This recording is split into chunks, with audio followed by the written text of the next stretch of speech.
जय जय जगन्नाथ नमस्कार। जनभिजन सकाळर खबर को जनाऊँगी हार्दिक अभिनंदन। आसंतु किछि गुरुत्वपूर्ण पुरे खबर पुरे नजर पकेवा। दर्शक बंधु, सरकारंकर घोषणा घर झियो जन्म हेले मिलिबो 27 लाख टंका।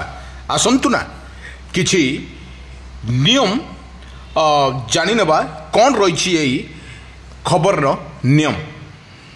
दर्शक बंधु, घरे झियो जन्म हेले आपन को मिलिबो 27 लाख टंका। आज्ञा हाँ, केंद्र सरकार एभली एई योजना रे अछि जार आपणकर झियो जन्म हेबा ठारू बड़ हेबा पर्यंत आपन को आर्थिक दृष्टि एते मजबूत करिवो जे 21 वर्ष परे आपण प्रति मासरे अल्प किछि संचय करी 27 लाख टंका पर्यंत पाई परिबे।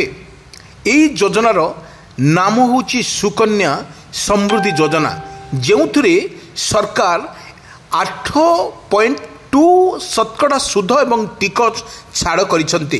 तेबे आसंतु जानिबा झियो जन्म हेबा परे आपण किपरि एई केते निवेश रे 27 लाख टंका पाई परिबे, किपरि पाइबे टंका। संप्रति केंद्र सरकार सुकन्या समृद्धि योजना रे सुध हार समीक्षा करिसंती। एई आश्वस्तिकर कथा हेउची एथिरे कोनोसी ह्रास करा जाय नाही। एई एबे वार्षिक 8.2% सुध जहा टिकस आपणको झियर मासक अकाउंट खोली पारिबे।